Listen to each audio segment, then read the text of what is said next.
Boa noite, Dom. Quero contar algo que vivenciei na minha infância.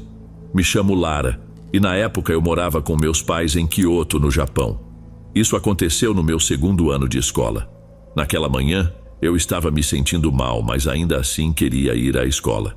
Consegui passar pela primeira aula, mas logo me mandaram para casa por conta de uma febre alta. Felizmente, eu morava na mesma rua da escola. Então, em vez de pedir que meus pais saíssem do trabalho para me buscar, decidi simplesmente caminhar até em casa. Para mim, isso não era um problema. Eu nunca me preocupava em andar sozinha. Era uma caminhada curta. Entrei, fui direto para o meu quarto, me deitei na cama e acabei adormecendo. Não sei quanto tempo passou, mas fui despertada por um som irritante que vinha de baixo. Inicialmente pensei que fosse minha mãe, voltando do trabalho de meio período ou das compras. Talvez a escola tivesse ligado para ela. Como ela me acordou, pensei em descer para vê-la. Fui descendo as escadas silenciosamente, planejando fazer uma surpresa. Provavelmente estava com um sorriso no rosto enquanto descia devagar. Só que esse sorriso logo desapareceu quando percebi que minha mãe não estava lá. Quem estava na sala era o vizinho, um homem de cerca de 50 anos que morava ao lado. Parei no meio da escada e o observei. Ele estava segurando uma faca. Ao perceber minha presença, ele ficou nervoso e hoje, adulta, sei que ele não esperava que houvesse alguém em casa. Ele provavelmente achou que a casa estaria vazia ou, o que me dá arrepio só de pensar, que minha mãe estaria sozinha.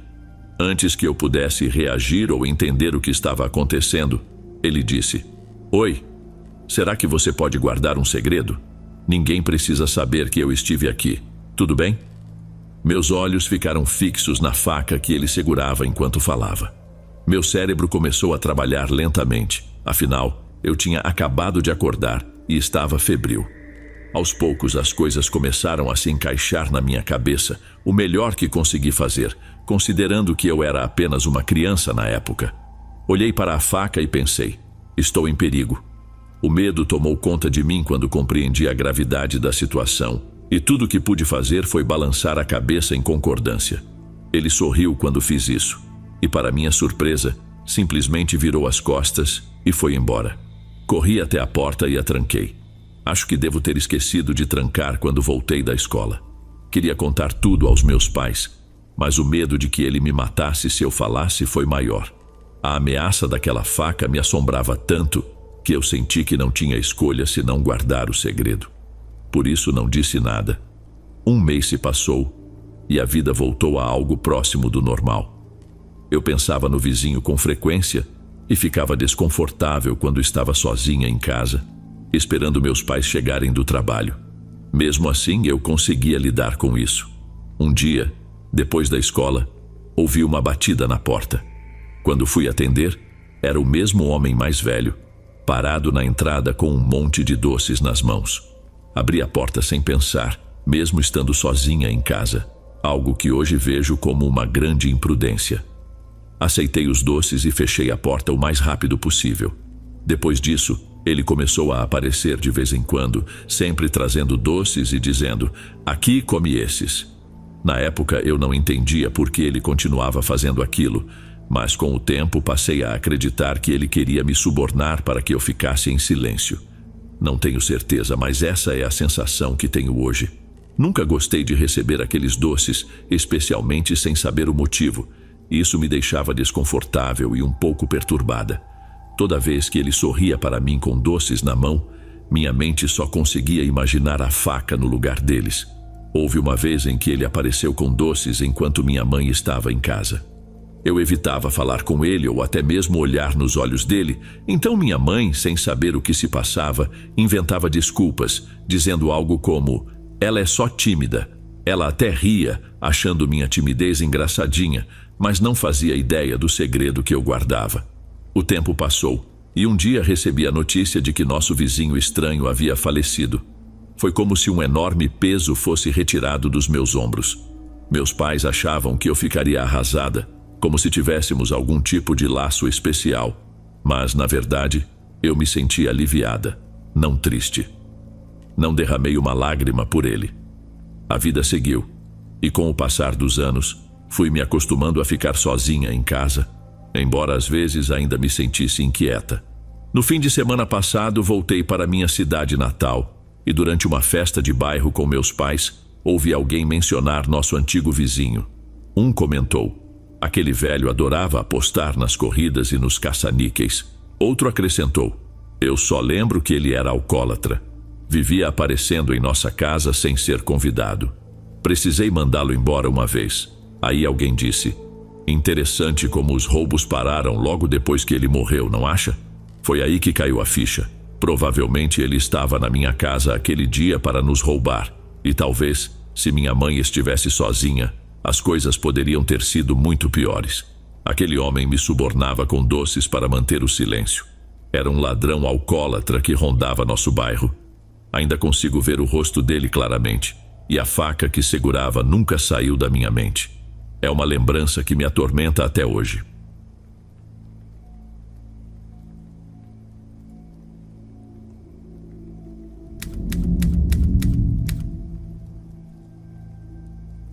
Boa noite a todos. Isso que vou contar aconteceu quando eu estava no 3º ano do ensino fundamental, logo após ter completado 8 anos. Era um domingo ensolarado e minha família estava passeando. Íamos visitar nossos primos e eu estava cheia de empolgação para vê-los naquele dia. Mas não chegamos ao nosso destino. Sofremos um acidente de carro e foi grave. Um veículo que vinha no sentido contrário cruzou a linha central e entrou em nossa faixa. A colisão foi frontal, empurrando nosso carro para trás até batermos na barreira da estrada. Estávamos nas montanhas e o impacto foi tão forte que passamos pela grade de proteção e o carro capotou. Minha mãe ficou caída para a frente no banco, com os braços caídos ao lado do corpo. Ela ainda estava presa à cadeira. No banco de trás, minha avó estava com a cabeça encostada no assento do motorista, imóvel. Minha irmã, que também estava no carro, estava estirada de bruços no chão do banco de trás, em uma posição desconfortável e sem se mover. Quanto a mim, eu havia insistido em sentar no banco da frente, e lá estava, no assento do passageiro. A primeira coisa que senti foi uma dor na perna, parecia estar em um ângulo estranho, e eu não conseguia me mexer. Olhei para a frente do carro e vi que o capô estava completamente destruído. Fumaça negra saía do metal amassado e o para-brisa estava estilhaçado. As rachaduras no vidro pareciam a maior teia de aranha que eu já tinha visto na vida. Havia sangue espalhado pelo carro, muito sangue. Eu via, sentia e parecia que até podia provar. Naquele momento não sabia se o sangue era meu. Como já mencionei, capotamos em uma estrada de montanha. Muitos carros passavam por ali, pois não era uma via tranquila. Não havia calçadas, nem lugares para as pessoas caminharem ao lado da estrada, e tampouco havia casas por perto. Era só um trecho isolado de estrada. Os carros continuavam passando e eu não sabia o que fazer além de tentar chamar ajuda. Eu estava completamente em pânico, como você pode imaginar, porque parecia ser a única pessoa consciente no carro. O medo me dominava. Eu não gritava palavras específicas, apenas fazia o máximo de barulho possível na esperança de que alguém me ouvisse. O mais assustador naquele dia, porém, não foi o acidente em si.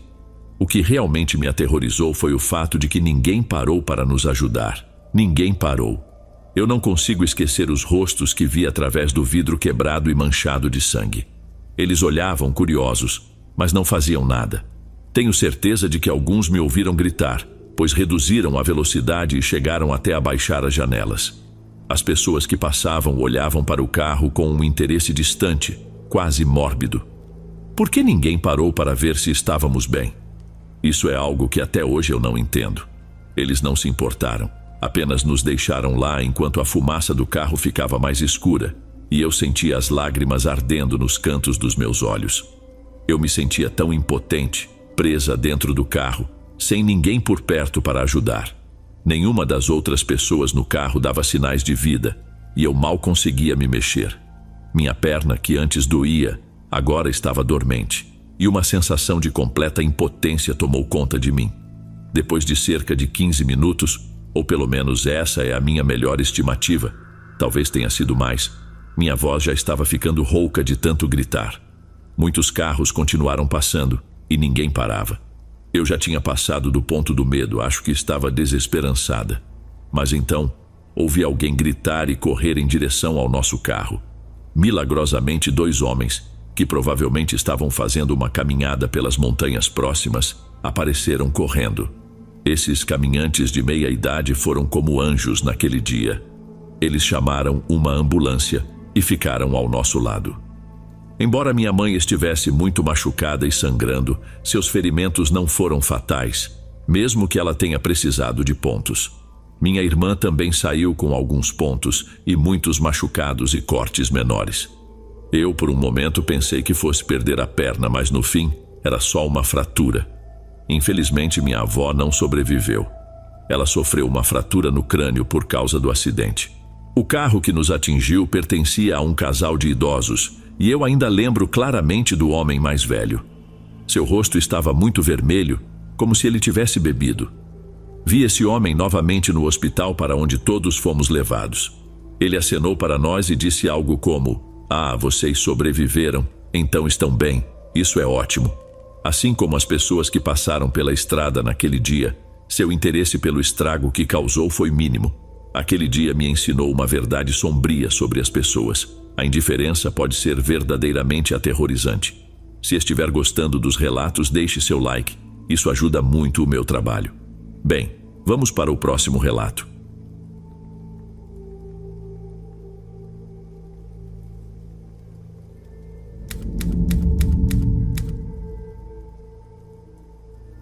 Meus pais se separaram quando eu ainda estava no jardim de infância. Foi um período complicado, mas vou pular os detalhes. Acabei morando com meu pai no Japão quando entrei no ensino fundamental. A gente vivia em um apartamento, e embora não fôssemos ricos, também não éramos pobres. Eu tinha uma vida que considerava normal. Isso aconteceu quando eu tinha 11 anos, na 6ª série. Depois da escola, eu costumava ir ao treino de vôlei e, em geral, voltava para casa a pé. Sou uma menina, e normalmente uma amiga me acompanhava, mas naquele dia ela estava doente, então tive que ir sozinha. Saí da escola por volta das 5 da tarde, mais tarde do que o habitual, e como era inverno, já estava escuro. O caminho de volta até o apartamento levava cerca de 25 minutos, e como morávamos numa área rural, as ruas eram mal iluminadas. Eu tinha medo de caminhar sozinha, então andava o mais rápido que podia. Mesmo cansada do treino, mantinha um ritmo apressado. Faltando uns 5 minutos para chegar, percebi um homem, aparentando uns 30 anos, andando atrás de mim. Em pleno dia isso não seria grande coisa, mas como já estava escuro e eu estava sozinha, comecei a ficar nervosa. Meu coração disparou. E se ele me sequestrar? Eu me perguntava, paranoica. Acelerei o passo e não sei se era só impressão, mas parecia que quando eu acelerava ele também fazia o mesmo. Naquela área, depois que escurecia, poucas pessoas ficavam na rua. A maioria já estava em casa. Eu pensava que se algo me acontecesse, não haveria ninguém para me ajudar. Com esses pensamentos assustadores tomando conta da minha cabeça, comecei a andar mais rápido. Quando cheguei a um semáforo perto da minha rua, finalmente olhei para trás e, para meu alívio, o homem tinha sumido. Achei que tinha exagerado e desacelerei o passo. Atravessei a rua e virei em direção ao nosso prédio, mas antes de subir as escadas, olhei para trás novamente. Ele estava lá. Aquilo me deu arrepios. Assustada, comecei a correr. Subi as escadas até nosso apartamento no 2º andar, peguei rapidamente as chaves, abri a porta e entrei.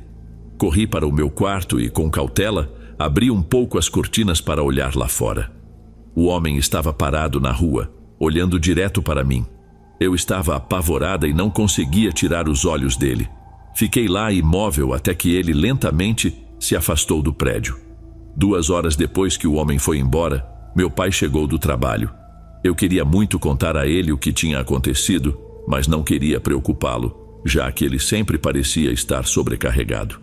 Então, acabei não dizendo nada. O tempo passou, e 1 mês depois, eu ainda pensava naquele dia, mas nada mais aconteceu que me deixasse com medo ou ansiosa. Cerca de 2 meses após o incidente, em um domingo de manhã, por volta das 8 horas, a campainha tocou. Meu pai estava se preparando para sair para o trabalho, e eu fui até a porta. Olhei pelo olho mágico e vi 2 homens de terno do lado de fora. Quando perguntei quem eram, um deles respondeu que eram da prefeitura. Naturalmente, abri a porta. Assim que a abri, um dos homens colocou o pé no batente, impedindo que eu fechasse, e perguntou de forma intimidadora: "Está difícil com seu pai, não é?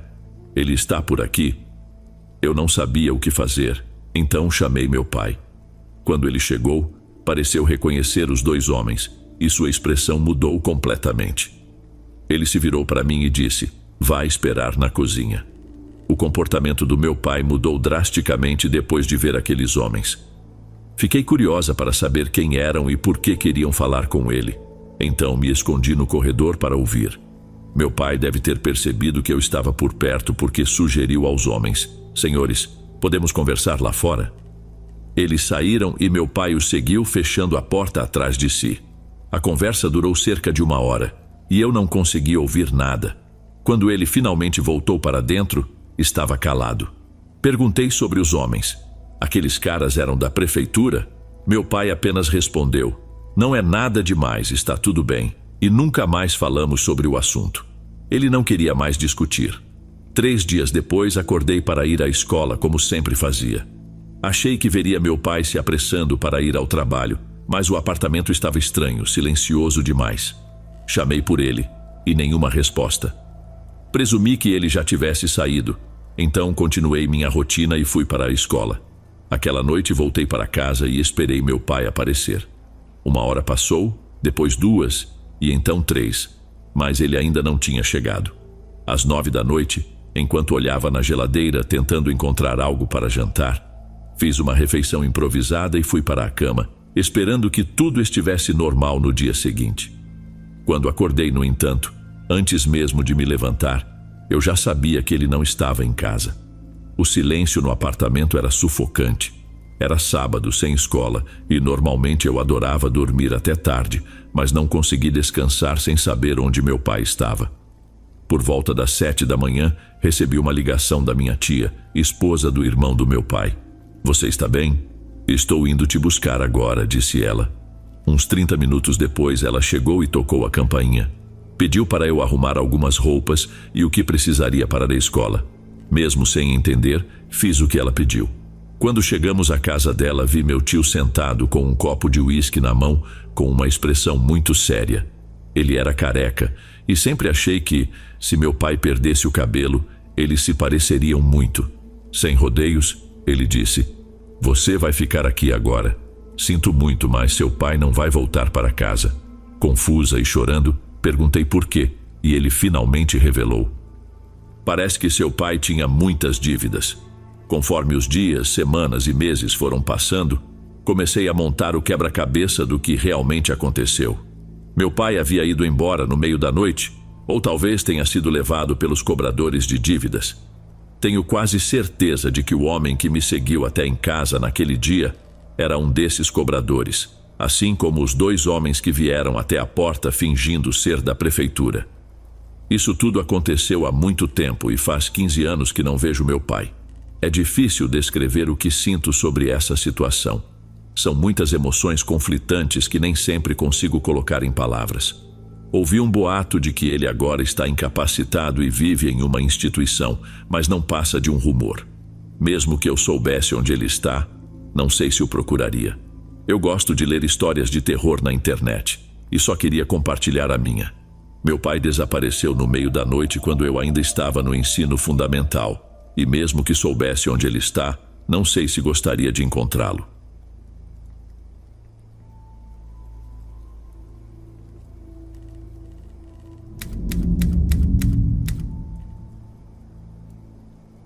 Isso aconteceu enquanto eu trabalhava meio período em um restaurante de lamen. Consegui esse emprego por volta dos 16 anos, quando ainda estava no ensino médio. Era na minha cidade natal, Yokohama. O restaurante de lamen onde eu trabalhava ficava dentro de um centro comercial e eu costumava trabalhar quase todos os fins de semana após a escola, atendendo os clientes e operando o caixa. Começava meu turno por volta das 7 da noite e, em algumas ocasiões, só terminava à meia-noite, ajudando a limpar e fechar o restaurante. Na frente do caixa, havia uma fila de cadeiras para quem quisesse descansar no shopping. Essas cadeiras eram usadas por qualquer pessoa, não apenas pelos clientes do restaurante. Minha experiência aconteceu mais ou menos 1 ano e meio depois de ter começado a trabalhar lá. Então eu tinha 17 anos. Só para constar, eu sou mulher. Um dia, durante uma pausa no meu turno, meu gerente e um colega de trabalho se aproximaram e me perguntaram: "Ei, você tem algum amigo mais velho por aqui?" Fiquei um tanto intrigada com essa pergunta, mas respondi que não, para evitar perguntas mais estranhas. Tanto meu gerente quanto meu colega de trabalho balançaram a cabeça, parecendo surpresos ou insatisfeitos, mas não entendi ao certo o motivo. Depois, meu gerente apenas disse: "Entendi." Não consegui compreender o porquê dessa pergunta e continuei sem saber o que estava acontecendo. Voltei ao meu trabalho e deixei para lá.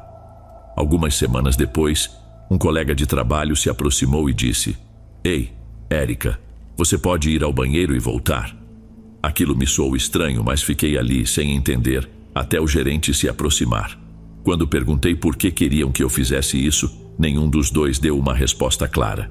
O gerente apenas falou: "Tá tudo bem, é só um experimento. Vai lá e volta rapidinho." Fiz o que me pediram, fui ao banheiro e retornei ainda sem entender o propósito. Quando voltei, notei expressões preocupadas em seus rostos. O gerente me olhou com a testa franzida e disse: "Acho que um homem mais velho está te seguindo." No começo, eu não compreendi o que eles queriam dizer. Provavelmente por ser jovem e meio ingênua, não conseguia entender por que um homem mais velho me seguiria. Então perguntei. Os dois discretamente olharam para uma fila de cadeiras e eu olhei na mesma direção. Havia um homem mais velho sentado lá, encarando na nossa direção.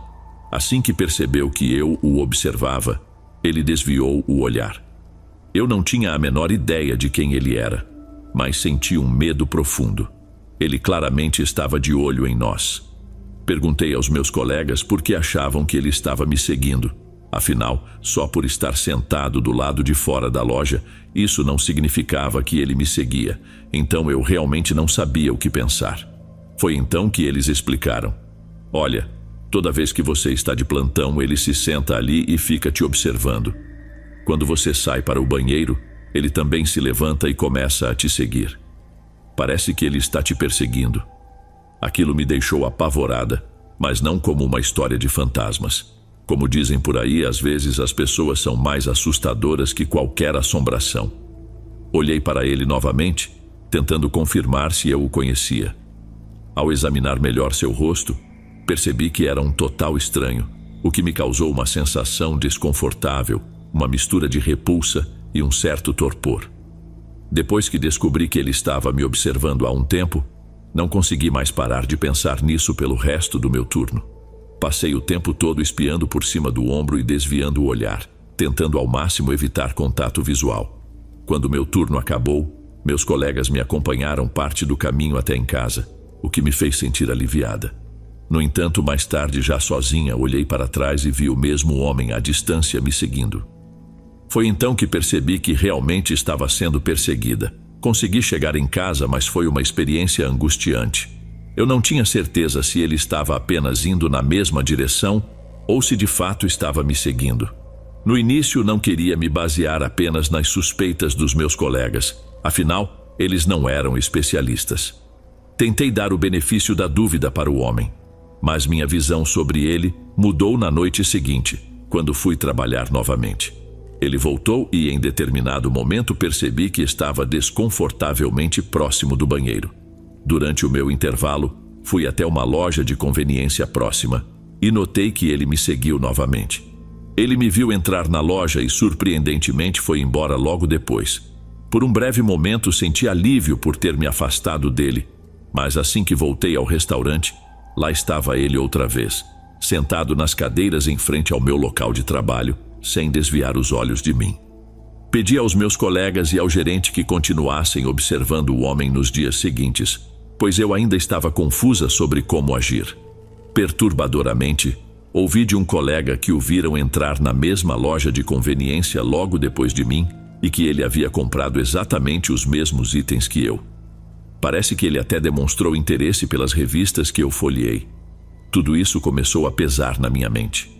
Eu sentia que ele ficava ali desde o começo do meu turno até o final, mas não sabia exatamente de que poderia acusá-lo ou quais problemas isso poderia causar, caso ninguém me levasse a sério. Cheguei ao ponto de estar tão apavorada que comecei a temer o trabalho, algo que antes eu gostava de fazer. Meu gerente provavelmente percebeu meu nervosismo, porque fez uma reclamação ao segurança. O guarda foi até o homem e perguntou: "Com licença, pode me dizer o que está fazendo?" Não foi agressivo, mas teve efeito. O homem, visivelmente envergonhado, saiu rapidamente. No entanto, meu alívio não durou muito. No dia seguinte, ele estava lá de novo, me observando e me seguindo.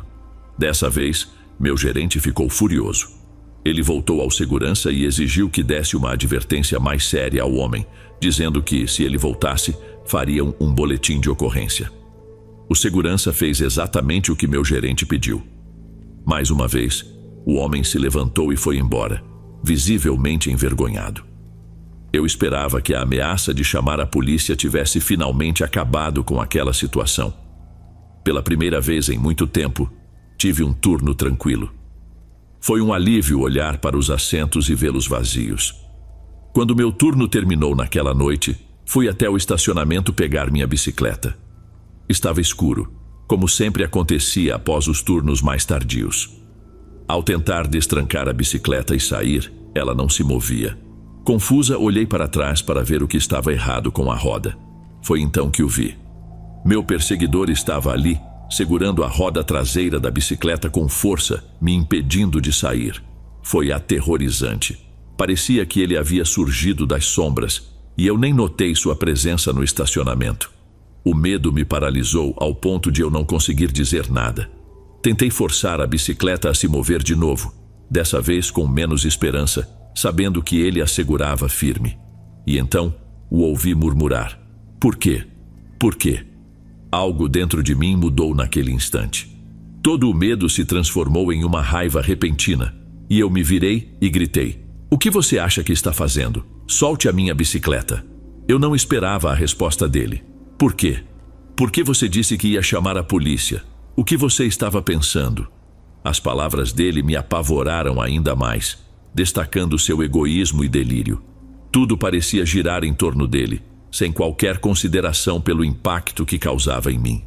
Gritei de volta: "Por que você me assusta? Você me deixa com medo? Solte minha bicicleta."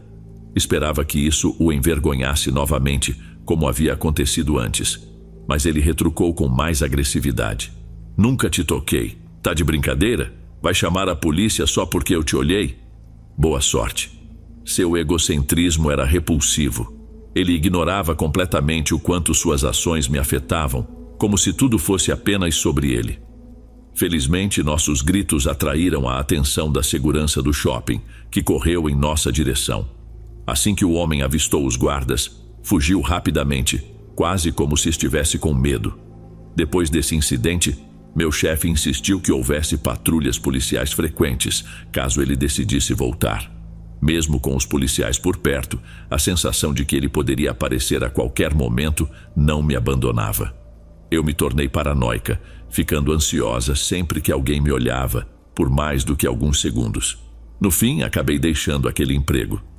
Entrei para a universidade a centenas de quilômetros de distância e, sinceramente, fico aliviada por ter saído antes que aquele homem aparecesse novamente.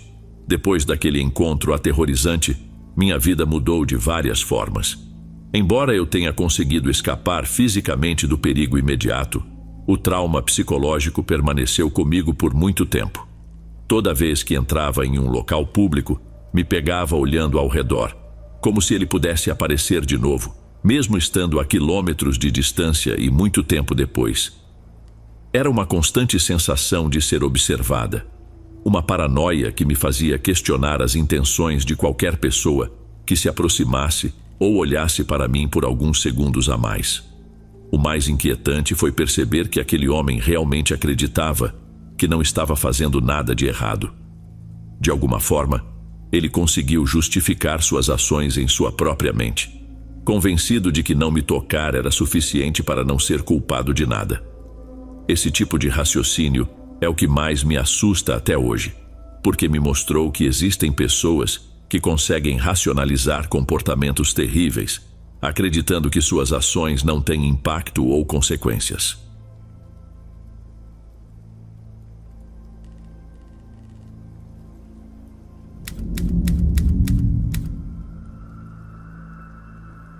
Isso aconteceu quando eu ainda estava na escola primária, e é algo que nunca vou esquecer. Cresci nos subúrbios de Tóquio, em um bloco de apartamentos. Não era o melhor lugar, mas era o que podíamos pagar naquela época. O prédio era antigo e um tanto inseguro, mas era o meu lar. No primeiro andar, havia um restaurante chinês que não tinha uma boa fama.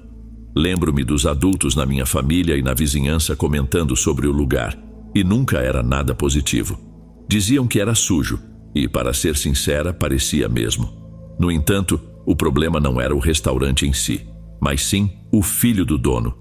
Tínhamos idades parecidas, ambos ainda na escola primária, embora eu nunca o tenha visto na minha escola. Na verdade, nem sei se ele frequentava uma escola. Agora que penso nisso, ele nunca usava um uniforme escolar, sempre com a mesma camiseta velha e os mesmos calções. Ele costumava importunar outras crianças da vizinhança, especialmente aquelas com dificuldades de aprendizagem, o que me incomodava profundamente. Também o vi, mais de uma vez, perseguindo um gato com um pedaço de pau, tentando acertá-lo. Desde o início, tive uma péssima impressão desse garoto e, para ser honesta, eu o detestava. Ele me fazia sentir desconfortável. E se você ainda não sentiu o mesmo, deixe-me contar algo mais. Uma tarde, depois da escola, eu estava brincando com alguns amigos perto do nosso prédio. Éramos 4. De repente, o garoto do restaurante se aproximou com seu pedaço de pau. Eu não percebi que ele estava vindo até sentir que minha saia foi levantada. Eu me virei em choque e meus amigos ficaram de boca aberta. Eu me vi cara a cara com o garoto do restaurante. Eu gritei, disse algo como: "O que você acha que está fazendo?" Ele me olhou nos olhos, sem vergonha de ter sido pego fazendo algo que não deveria. Ele não estava irritado, parecia mais incomodado com a forma como eu reagi e fez um som como um tch. Eu não esperei ele dizer mais nada e apenas chutei para trás com meu pé direito o mais forte que pude. Ele caiu no chão com um baque surdo e um gemido de dor. Eu esperava que ele reagisse violentamente, mas em vez disso, ele sorriu. E aquele sorriso era assustador. Naquele momento, soube que tinha que evitar esse garoto a todo custo. Quando saía para brincar com meus amigos, eu fazia o possível para evitar o garoto do restaurante. Chegamos a ir para áreas mais distantes de casa só para diminuir a chance de encontrá-lo. Mas com o tempo, ele começou a aparecer em outros lugares, como se sempre soubesse onde estávamos. Toda vez que o víamos, nos afastávamos. Às vezes ele se aproximava sem percebermos, mas depois de um tempo, ele parecia ter perdido o interesse em nos perturbar. Paramos de evitar o parque, já que ele não nos incomodava mais. Nós adorávamos o escorregador gigante em formato de baleia, com túneis que nos davam bastante velocidade. Era simplesmente o melhor lugar para brincar. Certo dia, quando subimos as escadas do escorregador, vimos 4 garrafas de suco no topo. Havia uma nota amassada junto às garrafas, escrita em uma caligrafia terrível: "Grátis, por favor, peguem." Um dos meus amigos começou a gritar de empolgação, comemorando o presente, mas eu me mantive cautelosa. Meus pais sempre me ensinaram a não pegar coisas da rua, e aquilo parecia ser um desses momentos. Não queria me envolver. Fernanda, uma das minhas amigas, perguntou: "Do que você está com medo? Isso é para nós." E pegou uma das garrafas. 2 outros amigos seguiram seu exemplo e eu comecei a me sentir como a estraga prazeres. Cada um pegou sua garrafa e me perguntaram: "Tem certeza que não vai pegar uma?" Fernanda me lançou um olhar irritado enquanto abria sua garrafa e foi a primeira a tomar alguns goles, inclinando a cabeça para trás. Ela conseguiu tomar uns 3 goles antes que tudo desmoronasse. De repente, ela se inclinou para a frente, começando a cuspir o suco, ou melhor, a vomitar violentamente. Parecia uma cena tirada de um filme de terror. Depois, começou a tossir de forma tão intensa que no começo rimos, achando que ela estava recebendo o que merecia por beber tão rápido. Mas havia algo errado. Ela não conseguia parar de tossir. Todos observávamos, esperando que passasse, até que o silêncio foi quebrado com a pergunta: "Você está bem?" Fernanda não respondeu. A tosse não diminuía e a situação começou a ficar realmente assustadora. Eu me aproximei e vi que ela cuspia um líquido marrom espumoso. O cuspe pendurado nos cantos de sua boca era um sinal claro de que algo estava seriamente errado. O pânico tomou conta de nós e começamos a gritar, chamando sua atenção, na esperança de que ela respondesse. Ela nos olhou com os olhos arregalados, segurando o peito, e as últimas palavras que ouvimos dela foram quente, quente, mamãe, enquanto se contorcia no chão. Uma senhora, que nos viu desesperados, correu até nós e perguntou o que havia acontecido. Só conseguimos dizer que Fernanda havia bebido o suco que encontramos no topo do escorregador.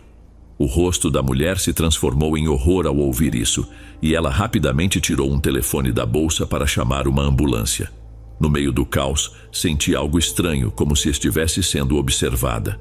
Instintivamente, olhei ao redor, e então vi o garoto do restaurante.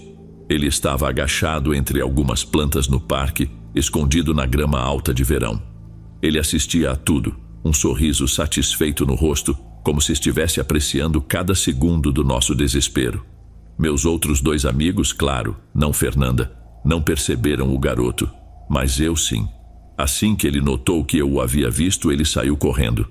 Pouco depois, a ambulância chegou para levar Fernanda. Meus pais e os paramédicos me fizeram várias perguntas, mas eu mal conseguia processar o que havia acontecido.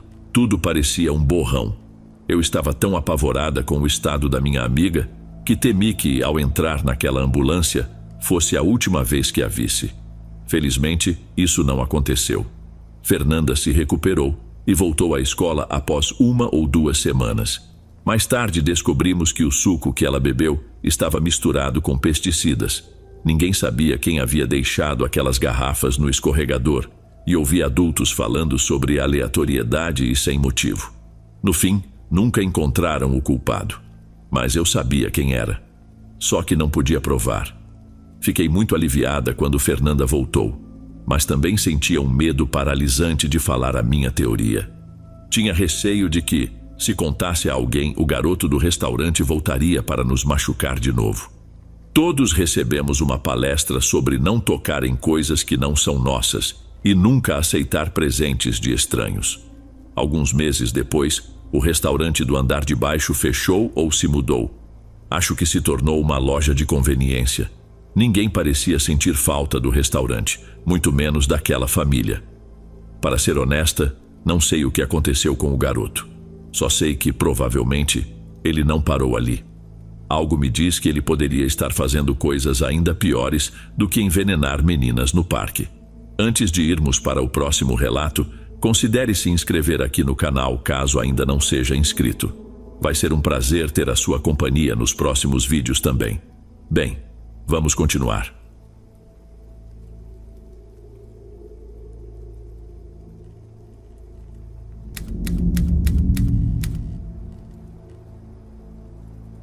Há uns 5 anos, em Kyoto, a antiga capital do Japão, eu trabalhava em um escritório.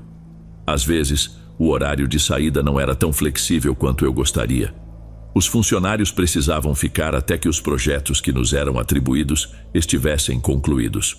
Isso não me incomodava tanto, mas era complicado manter alguma constância na minha vida sem uma rotina estabelecida. Então, tomei uma decisão. Eu caminharia por uma trilha na floresta perto de casa todos os dias após o expediente, independente da hora em que terminasse. Como eu costumava sair tarde do trabalho e a trilha era bem isolada, raramente cruzava com alguém. Contudo, certa noite isso mudou. Avistei uma pessoa parada ao lado do caminho. Era um homem de altura mediana, vestindo roupas escuras, e o que mais me chamou a atenção foi sua total imobilidade. Ele parecia congelado, como se estivesse paralisado. Assim que o notei, um alerta me percorreu. Algo parecia muito errado. Fiquei arrepiado e detestava a ideia de passar por ele no meio de uma floresta deserta e escura. Evitar esse encontro significaria acrescentar mais 30 minutos à minha caminhada, e isso era algo que eu não queria. Me lembro de tentar controlar minhas mãos trêmulas. Eu estava tenso, esperando que ele fizesse algum movimento enquanto eu passava. Mas, para minha sorte, ele não fez absolutamente nada. Era como se eu nem estivesse lá. Com o clima péssimo na região, fiquei alguns dias sem caminhar, inclusive pulando as caminhadas de fim de semana. Quando finalmente retornei à trilha, fiquei chocado ao ver o mesmo homem no exato lugar em que o vi pela primeira vez, 4 dias depois. A noite estava incrivelmente clara, e a luz da lua cheia iluminava bem o caminho. Graças a essa claridade, eu o avistei de longe e, sem hesitar, me virei antes que ele pudesse me notar. Mais uma vez, o homem permanecia imóvel, com uma expressão vazia. Por que ele continuava ali? Depois desse reencontro, perdi completamente o interesse pelas minhas caminhadas noturnas. 2 semanas mais tarde, estava na sala de descanso do trabalho, folheando o jornal, quando algo chamou minha atenção. Uma notícia informava que haviam encontrado um corpo na floresta e a polícia suspeitava de homicídio. Na hora, pensei no homem estranho que tinha visto e me perguntei: será que ele estava envolvido? Embora parecesse uma possibilidade, achei que talvez fosse improvável. Porém, não conseguia parar de pensar nele. A curiosidade me dominou e, em um domingo de manhã, resolvi voltar à trilha. Encontrei o local onde a polícia havia feito um isolamento. Havia fitas de segurança e um desvio montado. O lugar estava coberto por uma lona branca, bloqueado da vista pública, exatamente no ponto onde eu tinha visto aquele homem parado na primeira vez. Quando vi isso, senti um arrepio e fui direto para casa. Pode até não ter ligação direta, mas depois daquele episódio, algo estranho aconteceu comigo. Desenvolvi uma insônia que só conseguia aliviar com o uso de comprimidos para dormir. Comecei a pensar que, naquela noite, talvez eu tivesse passado por um encontro assustador. Será que ele era o culpado? Ou talvez eu tenha cruzado com a própria vítima que, de alguma maneira, buscava ser encontrada. Ou, quem sabe, nenhuma dessas alternativas seja verdadeira. No fim das contas, acho que jamais saberei. Se ainda estiver por aqui acompanhando os relatos, me deixe saber aqui nos comentários qual o horário que está assistindo. Bem, vamos para o próximo.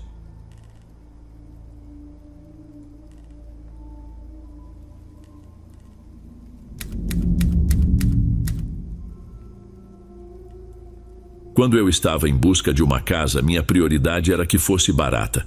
Não me importava se o lugar tivesse um pouco de personalidade. Uma imobiliária estava muito empenhada em me mostrar um apartamento. Era pequeno, mas tinha um mezanino e uma excelente iluminação natural. O que mais me impressionou foi a quantidade de espaço para armazenamento, graças ao teto alto, e a localização era fantástica. Sinceramente, eu não tinha nenhuma queixa. Então resolvi ficar com ele e olha, foi um erro. Naquela época eu tinha um gato, e preciso admitir que esqueci de mencioná-lo. Em minha defesa, ninguém perguntou, mas fiquei me sentindo mal por isso. No entanto, eu não estava disposta a perder o apartamento ou a me desfazer do meu gato. Foi complicado. Decidi manter isso em segredo e ver no que dava. Depois de conhecer alguns dos vizinhos e me apresentar, dei uma volta pelo bairro para me ambientar e descobrir onde ficavam as lojas de que eu precisaria. Os moradores eram simpáticos e eu gostei deles. Após finalizar a mudança, eu estava exausta. Naquela noite, só desfiz algumas caixas e me preparei para dormir. Meu gato começou a agir de maneira estranha, se posicionando perto da porta principal e soltando uns silvos ocasionais. Achei que era o estresse de estar num ambiente novo, então ignorei. Mas depois, ele emitiu um som baixo, quase um rosnado, daquele tipo com o qual você provavelmente já está familiarizado. Isso me deixou um pouco inquieta, porque não era típico dele. Pensei que talvez houvesse outro gato por perto e tentei ignorar. Naquela noite adormeci rapidamente, exausta pela mudança, mas o rosnado do meu gato persistia noite após noite. Certa vez decidi me aproximar com cuidado, tentando entender o que estava perturbando ele. Foi quando notei que havia alguém do outro lado da porta. Não era algo sobrenatural, era uma pessoa. Sabe quando você vê a sombra de pés no espaço abaixo da porta? Foi exatamente isso que vi. Eu queria abrir a porta e confrontar quem estivesse lá, mas era arriscado demais e eu não me sentia segura. Quem fica parado na porta de outra pessoa no meio da noite? O medo tomou conta de mim. Eu morava sozinha, jovem e vulnerável, e alguém estava ali do lado de fora da minha porta por motivos que eu não conseguia entender. A única coisa que consegui fazer foi me refugiar no quarto com meu gato e aguardar o amanhecer. Meu gato continuou rosnando e eu mal consegui dormir naquela noite. Depois disso, descansar se tornou uma missão impossível. Eu queria desesperadamente sair do apartamento, mas estava presa a um contrato longo e ir embora significaria uma perda financeira enorme. Não tinha família com quem contar. Faltavam 3 meses para que eu pudesse me mudar.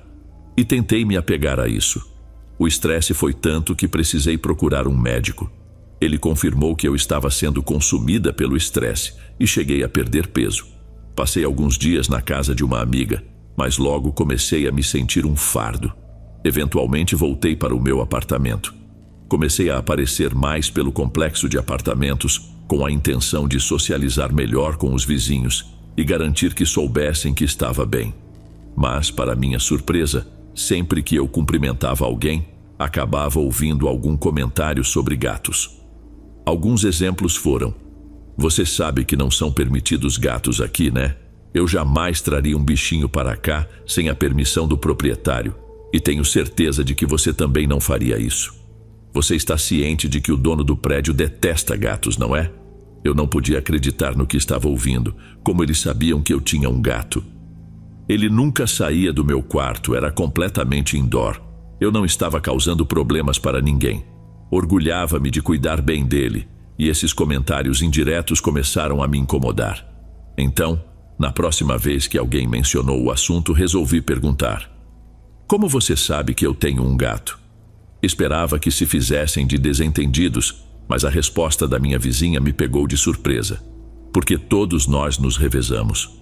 O mais assustador de tudo é que ela nem sequer parecia envergonhada ou achava aquilo estranho. Pelo contrário, admitiu com orgulho e uma certa arrogância, contando que viu meu gato levantando a tampa da caixa de correio da minha porta para espiar dentro do apartamento. Eu argumentei que o que ela fez era uma invasão de privacidade absurda e completamente insana. Cada uma das minhas reclamações era recebida com a mesma resposta: só estávamos cumprindo ordens do proprietário. A situação era bizarra e profundamente perturbadora. Parecia que o dono do prédio havia manipulado todos ali. Como a vizinha estava mais do que disposta a me contar tudo, continuei fazendo perguntas, e o sorriso presunçoso dela só aumentava ao perceber o quanto aquilo me incomodava. Quando ela mencionou que o proprietário os havia instruído a verificar minha correspondência para descobrir mais sobre mim, foi a gota d'água.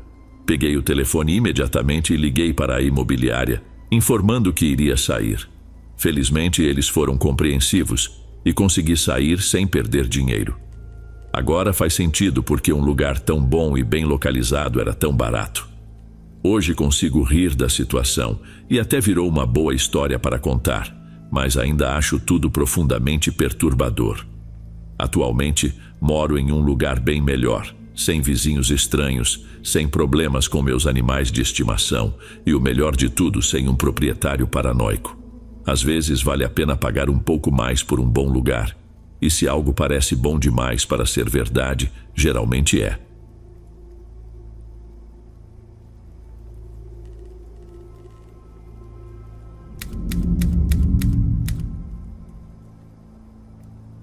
Pode ter sido apenas coincidência, mas tudo começou com um programa de TV que eu costumava assistir. Já fazia uns 2 anos que eu acompanhava, então acho que poderia me considerar um fã. Não era um programa muito popular, tinha uma pequena audiência online, e cada episódio durava em torno de 30 minutos. O programa já saiu do ar, mas havia um segmento em particular que pedia aos espectadores que enviassem histórias assustadoras. Para ser honesto, essa era a parte que eu mais gostava. Os outros segmentos não me chamavam tanta atenção. Para você entender melhor o tipo de histórias que eram enviadas, vou compartilhar alguns exemplos. Um deles era de um garoto que mandou um vídeo do seu animal de estimação se comportando de uma forma muito estranha. Aquilo foi bem assustador. Outro exemplo era de alguém que gravou uma placa de estrada bizarra ao passar por uma cidadezinha isolada. Não me lembro exatamente o que estava escrito na placa, mas foi bastante estranho. Se você mandasse um vídeo de algo misterioso e ele fosse escolhido, ganhava um prêmio. Toda vez que assistia ao programa, eu pensava em como poderia criar algo interessante o suficiente para aparecer lá. O prêmio em si não me importava muito. Eu só queria criar algo bacana que se encaixasse no tema. Então, tive uma ideia. Mesmo que talvez não fosse a mais brilhante, ela era minha, e eu mal podia esperar para colocá-la em prática. Comecei a preparar tudo de imediato, e quanto mais avançava, mais me animava. A ideia era bem simples. Queria amarrar uma corda em algo como o galho de uma árvore e fazer uma placa para acompanhar. Isso era tudo. Queria que a placa dissesse: sinta-se à vontade para usar isto, e planejava cravá-la no chão, o que só exigia um pouco de madeira. Depois de fazer a placa, a próxima etapa foi a corda. Pesquisei na internet como fazer um laço. Achei que seria difícil, mas acabou sendo mais simples do que eu imaginava. Sinta-se à vontade para usar isto é o tipo de frase que você pode encontrar em banheiros públicos ou perto de bebedouros em parques. Isso deve te dar uma ideia das intenções que eu queria passar. Com a obra pronta, o próximo passo era encontrar um local para tirar uma foto ou gravar um vídeo, para então enviar meu material. Eu tinha alguns dias de folga acumulados e resolvi tirar um dia para dirigir até a floresta. Peguei o carro e dirigi quilômetros até uma área que eu sabia ser calma e serena, nos arredores da cidade. Parei o carro em um local aleatório, peguei minha corda e a placa artesanal, tomando todo o cuidado para não ser visto por ninguém. Sabia que aquelas florestas eram muito tranquilas. Entrei na floresta e, enquanto caminhava, encontrei o que considerei ser o local perfeito. Era um grande pinheiro com galhos fortes. Havia um galho robusto que ficava a uns 3 metros do chão, logo em frente à árvore. Cravei minha placa no solo, certificando-me de que estava firme, e então subi para amarrar a corda no galho que escolhi. Quando terminei, desci e fiquei admirando meu trabalho. Estava bastante satisfeito. Acho que você já entendeu a ideia. Eu queria gravar um vídeo curto em que eu tropeçava na corda pendurada na árvore, com a placa dizendo: sinta-se à vontade para usar isto bem visível. Eu sei, não era algo de muito bom gosto, mas acreditava que seria o suficiente para aparecer no programa de TV. Parecia uma ideia interessante. No entanto, quando fui filmar, algo parecia errado. Tudo estava novo demais. A placa que comprei em uma loja de ferragens se destacava e a madeira parecia ter saído direto da serraria. Apesar de tudo ser falso, eu queria que o vídeo parecesse real. A única coisa que parecia razoável era a corda. Ela tinha um aspecto mais convincente, mas a placa, que supostamente seria algo encontrado em meio à floresta, não funcionava. Pensei muito sobre como melhorar o vídeo.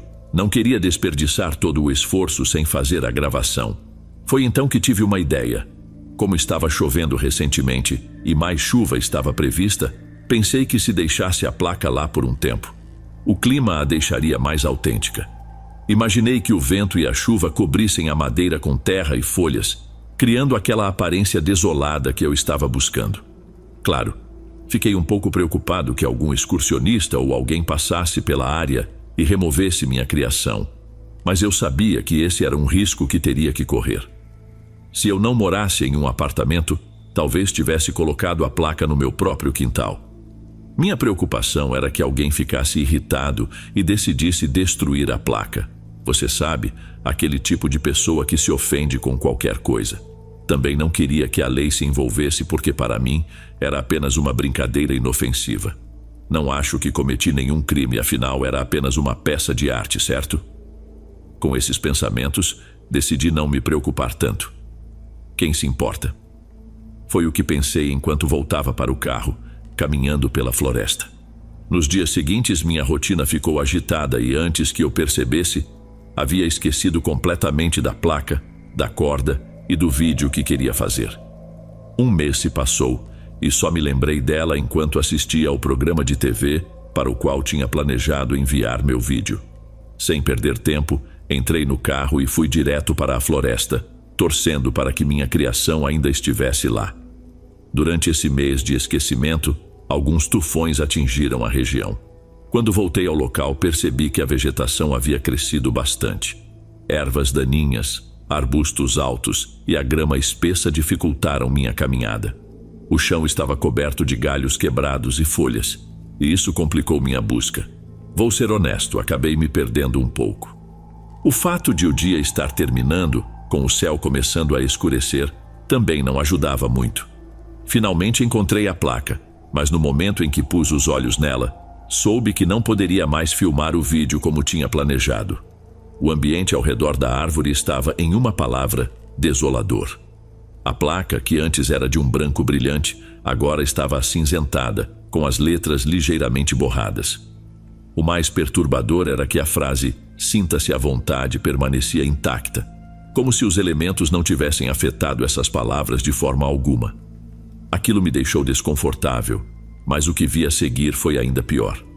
Alguém havia levado minha brincadeira a sério demais. A corda que pendia da árvore agora segurava um corpo a alguns metros do chão. Pelo cabelo longo e embaraçado, presumi que era uma mulher. Estava encharcada pela chuva e coberta de folhas. Não consegui ver o rosto dela, e por isso fui grato. Não queria imaginar em que estado o corpo estava. A maneira como ele pendia, imóvel, não deixava dúvidas de que a vida havia se esvaído dali. De vez em quando, o vento o balançava lentamente de um lado para o outro, e o ranger da corda e do galho era inquietante. O corpo girava devagar, e justo quando parecia prestes a virar completamente e me mostrar o rosto da vítima, saí correndo. Corri o mais rápido que consegui, tomado pelo pavor. E sinceramente ainda estou com medo. Pensei em ligar para a polícia, mas o medo tomou conta de mim. O que aconteceria se eu fizesse isso? Eles descobririam que fui eu quem montei tudo ali. Poderiam até pensar de forma absurda que eu tinha incentivado aquilo de algum jeito. Às vezes me pergunto se minha ação poderia ser vista como suicídio assistido. Não acho que deveria ser. Eu não deveria ser acusado de um crime quando tudo o que fiz foi colocar uma placa. No pior dos cenários, poderiam considerar aquilo uma brincadeira de mau gosto e nada além disso. Mas o que realmente me aterroriza é a possibilidade de que, de alguma forma, me culpassem por encorajar aquela mulher a tomar a decisão final. E isso poderia me meter em uma enrascada. Isso aconteceu há 2 anos e ainda não relatei nada. Não posso. Isso poderia acabar comigo. No entanto, penso nisso com frequência. Não porque eu esteja consumido pela culpa, mas porque isso poderia ser o meu fim. Fico de olho nos jornais e nas notícias locais, esperando alguma menção de que o corpo foi encontrado naquela floresta. Mas até agora, nada. Isso me assusta tanto quanto o próprio evento, pois, por tudo o que sei, aquele corpo, aquela pobre mulher ainda pode estar lá, balançando ao vento, invisível a todos, exceto para mim.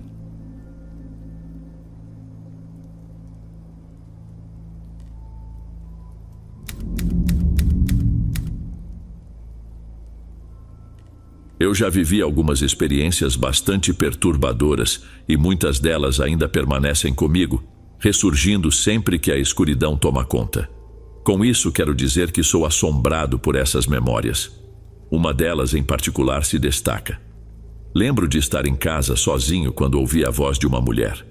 Eu não conseguia discernir o que ela dizia, pois murmurava e soluçava. A sensação foi aterrorizante, e eu saí correndo de casa sem pensar 2 vezes.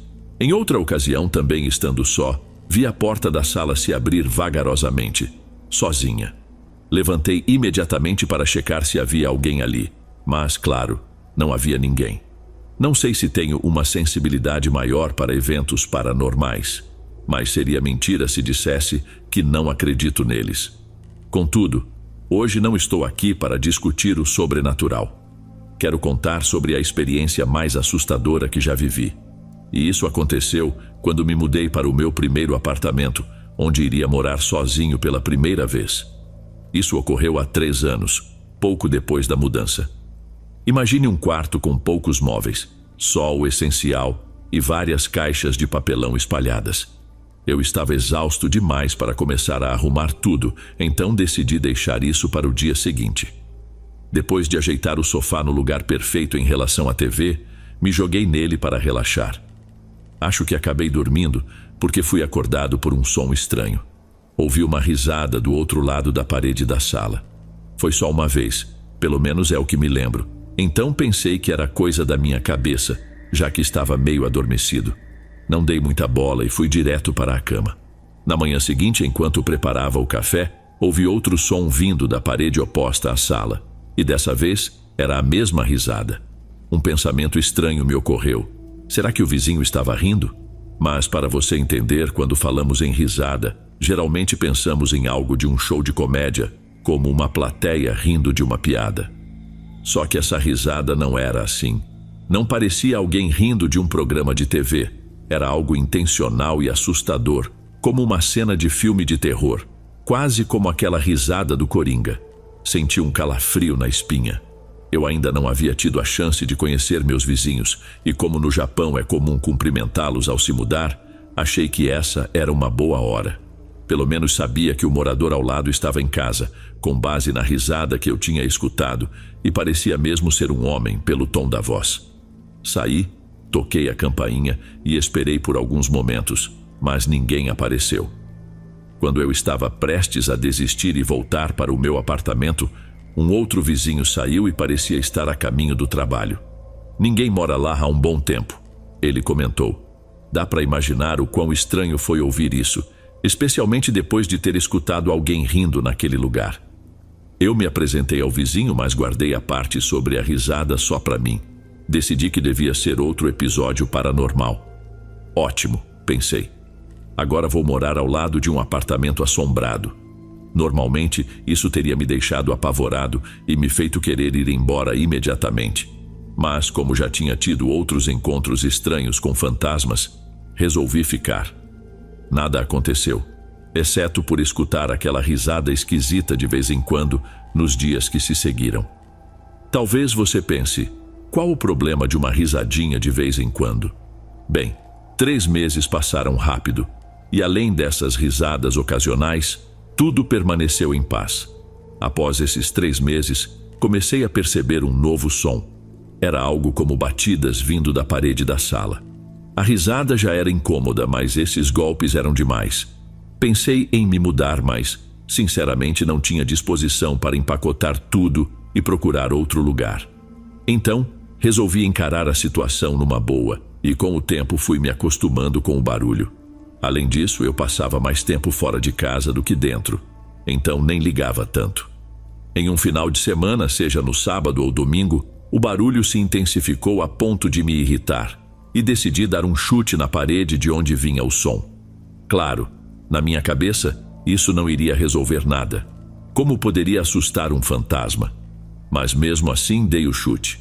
O que aconteceu em seguida foi algo para o qual eu não estava preparado. Ouvi claramente uma voz masculina gritar, "Uau!" E logo depois, o som de algo se despedaçando. O que diabos está acontecendo? Pensei. Fiquei congelado no lugar. Eu definitivamente não esperava que um chute provocasse qualquer tipo de reação, ainda mais de um fantasma. Foi então que a realidade caiu sobre mim. A famosa navalha de Occam. Não tinha fantasma algum ao lado. Talvez alguém estivesse morando lá sem que o dono soubesse, ocupando o lugar ilegalmente. Eu não ia tocar a campainha outra vez, mas sabia quem o faria: a polícia.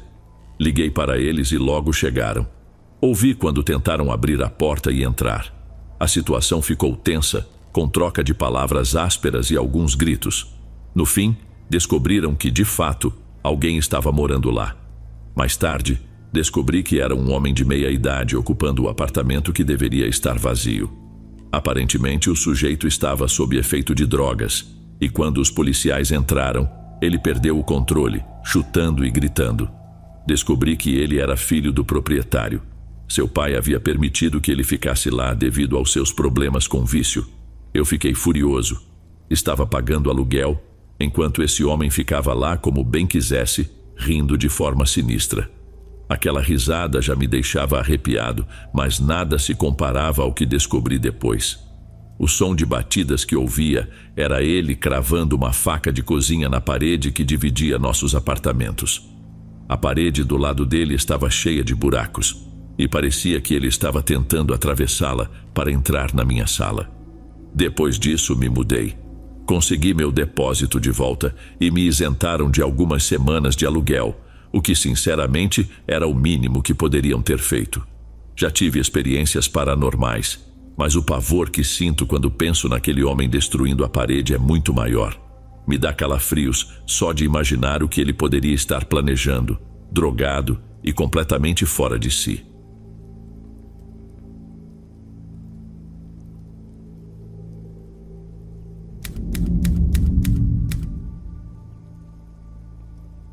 Nunca imaginei que uma simples viagem ao Japão pudesse transformar minha vida do jeito que transformou. Tudo começou com uma ligação de Edgar, meu amigo de longa data, alguém que sempre admirei por sua visão empreendedora e habilidade em enxergar oportunidades onde outros só viam dificuldades.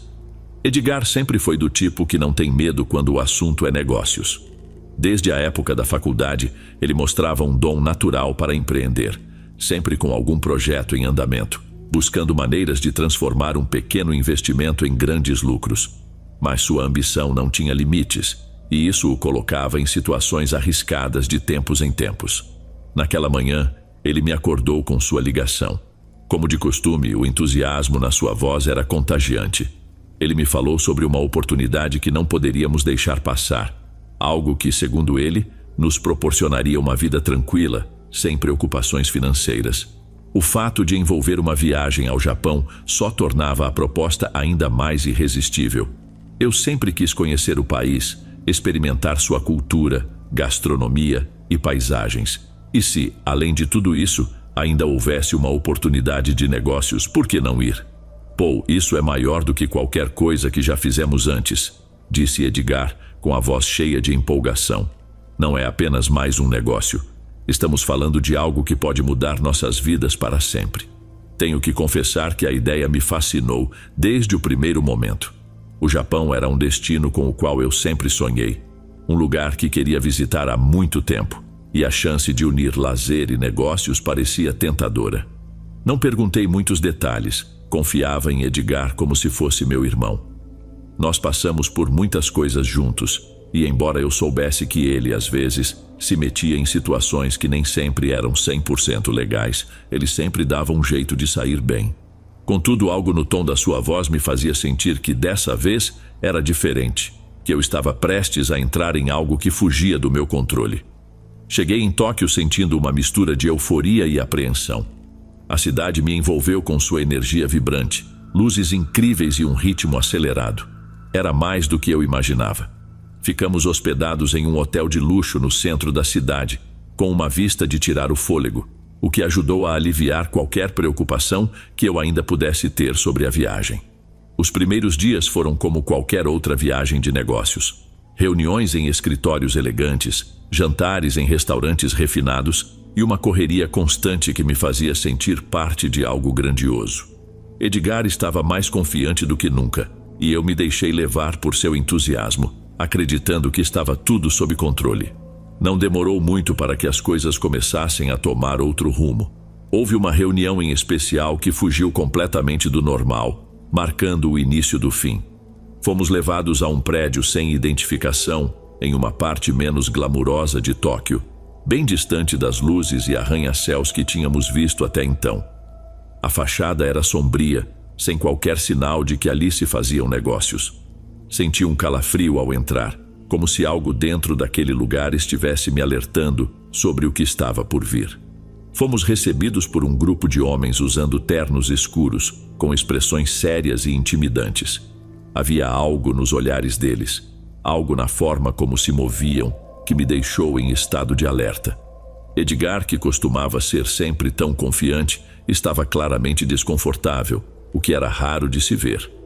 Tentei me convencer de que tudo era fruto da minha mente, mas a tensão no ar era quase palpável. A reunião começou de forma educada, com um dos homens falando inglês por meio de um tradutor. No entanto, conforme a conversa se desenrolava, o ambiente ficou mais pesado, mais sombrio. Eles começaram a falar entre si em japonês, com vozes baixas, quase sussurrando. E mesmo sem entender as palavras, A maneira intensa como falavam deixava claro que algo não estava certo. Edgar tentava manter a calma, mas percebi que sua mão tremia levemente enquanto segurava os documentos que haviam lhe dado. Foi então que o homem que parecia ser o líder se virou para mim e perguntou algo em japonês. Antes que eu pudesse reagir, Edgar rapidamente tomou a palavra, falando com uma velocidade que eu nunca tinha visto. No entanto, o homem o interrompeu, levantando a mão e olhando para ele com uma frieza que fez meu sangue gelar. Em seguida, 2 homens se levantaram e posicionaram-se atrás de nós. Meu coração começou a disparar e o pânico tomou conta de mim. Olhei para Edgar em busca de algum sinal de que estava tudo sob controle, mas seu rosto estava pálido, quase tão branco quanto o meu. Antes que eu pudesse fazer algo, um dos homens agarrou o braço de Edgar e o arrastou para outra sala, fechando a porta atrás de si. Quando tentei me levantar para segui-los, fui impedido com uma firmeza que deixava claro que eu não tinha escolha. "Fique aqui", disse um dos homens, em um inglês quebrado, mas compreensível. Sem opção, obedeci, enquanto minha mente corria tentando entender o que estava acontecendo. Os minutos pareceram se arrastar. Da outra sala, comecei a ouvir sons que nunca esquecerei. Golpes abafados, gemidos de dor e o som nítido de algo cortante atravessando carne. Tentei afastar o pior dos pensamentos, mas o medo crescia a cada segundo. Quando finalmente trouxeram Edgar de volta, a cena que vi tirou meu fôlego. Ele estava pálido, suando intensamente e sua mão esquerda já não tinha dedos. O sangue escorria, manchando seu terno e formando poças no chão. Embora ele tentasse se manter de pé, a dor estava estampada em seu rosto. Foi uma imagem que nunca mais sairia da minha mente. Antes que eu pudesse reagir, os homens se voltaram para mim. Meu coração disparou ainda mais e comecei a implorar, tentando explicar que eu não tinha nada a ver com o que Edgar havia feito. Mas foi inútil. Eles me seguraram com força brutal e uma dor lancinante percorreu minha mão. Olhei para baixo justo a tempo de ver 2 dos meus dedos sendo cortados. A dor era indescritível, se espalhando pelo meu corpo inteiro. Gritei com um desespero que nunca havia sentido antes, como se o mundo estivesse desmoronando ao meu redor. Mas o que veio a seguir foi ainda mais surpreendente. O mesmo homem que havia falado conosco no início se aproximou com uma calma assustadora, como se o que tinha acabado de acontecer fosse algo rotineiro. Com uma frieza que me deixou sem palavras, ele fez um torniquete na minha mão, estancando o sangue, e depois repetiu o procedimento com Edgar. Em seguida, nos deram ataduras e, sem cerimônia, nos entregaram alguns papéis que, ao examinarmos mais tarde, descobrimos que eram certificados falsos de acidentes de trabalho. "São certificados de acidentes de trabalho", explicou Edgar com a voz trêmula quando finalmente estávamos seguros, ao menos fisicamente. "Para que ninguém faça perguntas quando voltarmos. Nos colocaram em um carro, um daqueles sedãs pretos e discretos que poderiam pertencer a qualquer empresa, e nos levaram diretamente ao aeroporto. A viagem foi silenciosa, com Edgar e eu mergulhados em nossa própria dor, tanto física quanto emocional. Quando finalmente pousamos nos Estados Unidos, a realidade do que tinha acontecido começou a se instalar, como uma sombra pesada que não podíamos evitar. Fomos mutilados por um grupo de mafiosos japoneses que, de certa forma, foram mais compassivos do que merecíamos. Eles nos deixaram viver, mas nos marcaram de uma forma que jamais poderíamos esquecer. Edgar nunca mais foi o mesmo depois daquele dia. Sua mão, agora desfigurada com uma cicatriz grotesca onde antes havia dedos, tornou-se um lembrete constante do que enfrentamos. E eu também carrego as consequências. Sempre que olho para minha mão, sentindo o vazio onde antes estavam 2 dedos, a lembrança daquele dia me assombra com uma clareza dolorosa. Edgar, que antes era tão audacioso e disposto a arriscar tudo por uma oportunidade, nunca mais buscou algo semelhante. Seu espírito empreendedor, que parecia sem limites, desapareceu, como se naquele dia os japoneses tivessem tirado mais do que apenas seus dedos. Desde então, mantenho distância de qualquer negócio que envolva risco. O Japão, que um dia foi um sonho para mim, se transformou em um pesadelo do qual tento me distanciar. Mas sei que essas lembranças nunca irão embora. Elas estão gravadas na minha mente, assim como as cicatrizes na minha mão. Um lembrete constante de que há limites que não devem ser ultrapassados e que a ambição desenfreada pode te levar a lugares sombrios, dos quais você talvez nunca consiga voltar.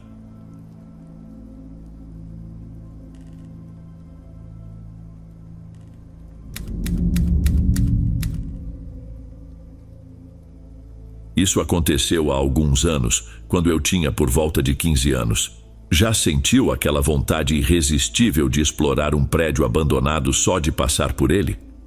Foi exatamente o que me ocorreu. Um amigo me contou sobre um prédio abandonado estranho, não muito longe de onde eu morava. Eu não entendia bem o que ele queria dizer com estranho, mas lembro que fiquei tão empolgado quanto uma criança. Ele me falou sobre o lugar no dia anterior ao início das férias de verão, e ambos estávamos animados e ansiosos para conferir. Acabamos indo visitar o prédio logo após a escola, com algumas outras crianças que nem eram tão próximas de nós. Levou um tempo para reunir todo o grupo na saída da escola, e quando finalmente estávamos todos, o sol já começava a se pôr. Seguimos meu amigo, que conhecia o caminho, em fila, como formigas. Quando chegamos, lembro da grande decepção. Eu esperava encontrar uma casa velha com janelas quebradas, daquele tipo que você olha e já pensa, isso aqui é mal assombrado. Mas na verdade, o lugar estava relativamente limpo. O único detalhe curioso era a localização, já que ficava afastado no campo. Todas as outras crianças também pareciam meio desapontadas, mas depois de termos ido tão longe, decidimos explorar mesmo assim. Após uma pequena discussão, acabamos entrando pela porta dos fundos. Lá dentro, encontramos o que parecia ser um laboratório improvisado. Provetas, cilindros, microscópios. Parecia a sala de ciências de uma escola. Chegamos à conclusão de que aquele lugar não poderia ser uma casa comum. Mas o que realmente capturou minha atenção não foram os instrumentos bizarros espalhados por todos os cantos, e sim a enorme estante de livros, repleta de cima a baixo. Havia até alguns volumes jogados em uma pilha na frente da estante, como se alguém tivesse mexido neles recentemente. Logo descobrimos quem era o responsável, o amigo que havia nos contado sobre o prédio inicialmente. Ele nos fez uma pergunta: sabem por que eu disse que este lugar era absurdo? Em seguida, apontou para um livro específico e nos pediu para abri-lo. Fizemos isso e ficamos aterrorizados. O livro estava cheio de fotos de pessoas mortas, algumas com a pele arrancada. O amigo, que já tinha visto o livro antes, ficou em silêncio, o que só aumentou o desconforto. Mesmo assim, naquele momento algo me chamou a atenção. Isso não é apenas a casa de um médico? Perguntei. Apesar do susto, todos no grupo assentiram, orgulhosos de fazer essa ligação lógica. Muitas vezes, o raciocínio ajuda a aliviar a tensão criada pelo medo do desconhecido. Enquanto o restante do grupo continuava examinando os livros da estante, decidi explorar outros cômodos da casa: a cozinha, a sala de estar, o banheiro. Após passar por todo o primeiro andar, percebi que a pessoa que vivia ali deveria ser alguém extremamente bem instruído. O estilo da casa, mesmo para um adolescente de 15 anos, me fez notar que os móveis eram de excelente qualidade e que o design interior era muito eficiente, aproveitando cada canto de maneira perfeita. Com tudo isso em mente, ficou claro que quem morava ali era um médico ou talvez um estudante de medicina muito dedicado. Alguém até brincou, dizendo que o morador devia ser um cientista louco. Lembro de ter ficado um pouco irritado, pensando que ele provavelmente era só um médico comum. O grupo logo perdeu o interesse nos livros, e como já estava ficando tarde, decidimos encerrar a exploração por ali. No entanto, ao continuarmos explorando o primeiro andar, percebemos algo estranho. Por mais que procurássemos, não conseguíamos encontrar uma escada para o segundo andar. Mas observando a casa por fora, era óbvio que havia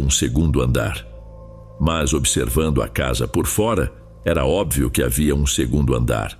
Usando nossa lógica meio infantil, concluímos que a escada talvez estivesse do lado de fora, mas também não estava. Um dos nossos amigos encontrou vestígios do que poderia ter sido uma escadaria. Se alguma vez existiu uma ali, definitivamente havia sido removida. Alguém sugeriu que poderia haver algo escondido no segundo andar. De repente, todos começaram a imaginar o que poderia estar lá em cima, e isso nos empolgou ainda mais. Esquecer de ir para casa já nem passava mais pelas nossas cabeças. Chegamos a um consenso. Tínhamos que ver o que havia no segundo andar. Pensamos que seria mais fácil tentar subir pela parte de fora. Olhamos ao redor do prédio e encontramos algumas tubulações que pareciam ser fáceis de escalar. O melhor escalador do grupo foi o primeiro a testar. E claro, lá fui eu. A escalada foi tranquila, mas uma coisa me alarmou. Não dava para ver nada pelas janelas do segundo andar. Elas estavam cobertas com jornais e marcadores pretos, quase impedindo qualquer luz de entrar. Enquanto o resto do pessoal subia para o telhado, eles comentaram sobre as janelas, o que assustou alguns. Alguns mais espertos decidiram ir para casa. Já nós, que ficamos, fizemos uma votação para decidir se deveríamos entrar ou não. No fim, a curiosidade venceu, e lá fui eu liderando o caminho até a janela. Me senti dividido entre satisfação e arrependimento, mas não havia como voltar atrás. Depois de falar tanto sobre explorar a casa, eu não queria parecer medroso. Então, reuni toda a coragem que tinha e abri a janela. Respirei fundo e bem na minha frente estava uma mulher em um maiô, com um sorriso enorme no rosto. Gritei e achei que meu coração fosse parar, mas então meu amigo começou a rir de mim e me deu um tapinha no ombro. Era só um pôster. Todos começaram a rir e me senti tão aliviado que não consegui nem ficar bravo. Olhei novamente para o pôster enquanto me preparava para entrar e algo estranho chamou minha atenção.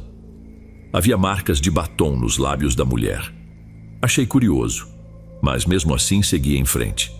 Os outros vieram logo atrás e nos deparamos com um corredor escuro e úmido. Antes eu achava que a pessoa que morava ali tinha bom gosto, mas quanto mais avançávamos, mais a estranheza se tornava evidente. Ao longo das paredes, fotos de mulheres em biquínis e fantasias provocantes. Tudo poderia parecer normal, exceto pelo fato de que os rostos das mulheres haviam sido substituídos por aqueles das fotos dos corpos mortos que vimos nos livros do primeiro andar. A qualquer esperança otimista que eu tivesse desapareceu. Não importava se aquilo fora obra do antigo morador ou de alguém que invadiu o local depois, mas o desconforto era geral. Olhei para os meus amigos e a expressão deles dizia tudo. Vamos sair daqui agora. Enquanto nos preparávamos para voltar pela janela por onde entramos, um amigo falou com a voz trêmula. Tem alguém ali. Ele apontou sua lanterna e no final do corredor, vimos uma porta de vidro. Ao focarmos nossas lanternas naquela direção, percebemos uma mulher vestida apenas com roupas íntimas nos encarando. Quanto mais olhávamos, mais percebíamos que havia outras figuras atrás dela, todas imóveis, olhando para nós. Ficamos petrificados, esperando algum movimento, mas logo percebemos que eles não eram pessoas de verdade. Apoiados na porta de vidro, lá estavam 15 ou 20 manequins femininos, formando uma espécie de floresta de corpos inertes. Alguém sussurrou algo sobre como aquilo tudo era macabro. O pensamento era unânime. As roupas que os manequins vestiam não eram do tipo prático que uma mulher usaria no dia a dia. Mesmo para alguém da minha idade, ficou claro que eram mais sensuais, quase exibicionistas. Era como se estivéssemos espiando dentro da mente da pessoa que viveu ali. Um dos meus amigos gritou como se tentasse aliviar a tensão. Meu Deus, o cara que morava aqui devia ser um pervertido gigante. Todos riram e, estranhamente, aquilo nos fez sentir mais à vontade. Depois disso, decidimos explorar mais um pouco antes de irmos embora. No quarto, além dos manequins, havia uma TV quebrada, alguns brinquedos, um aparelho de CD e uma pilha de revistas espalhadas. Peguei uma das revistas e, para minha surpresa, os rostos das mulheres nas fotos tinham sido substituídos pelos dos corpos mortos que vimos antes.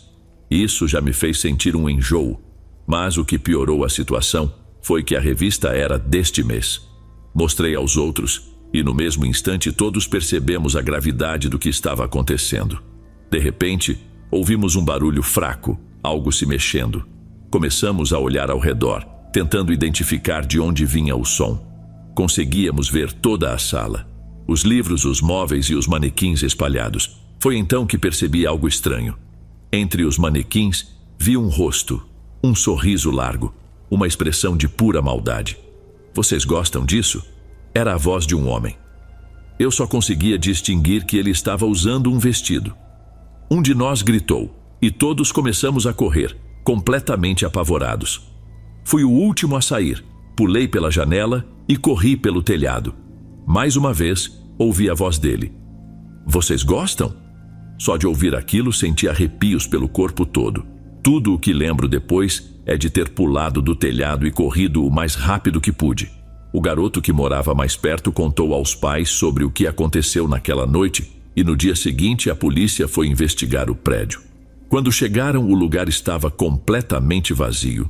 Voltaram no dia seguinte, mas encontraram a casa abandonada. Ninguém nunca encontrou o homem e o prédio foi demolido algum tempo depois. Anos mais tarde voltei ao local já adulto, mas não havia mais nada lá. Era como se tudo tivesse sido fruto da nossa imaginação naquela noite. Até hoje, toda vez que passo por um prédio abandonado, sinto um arrepio percorrer minha espinha.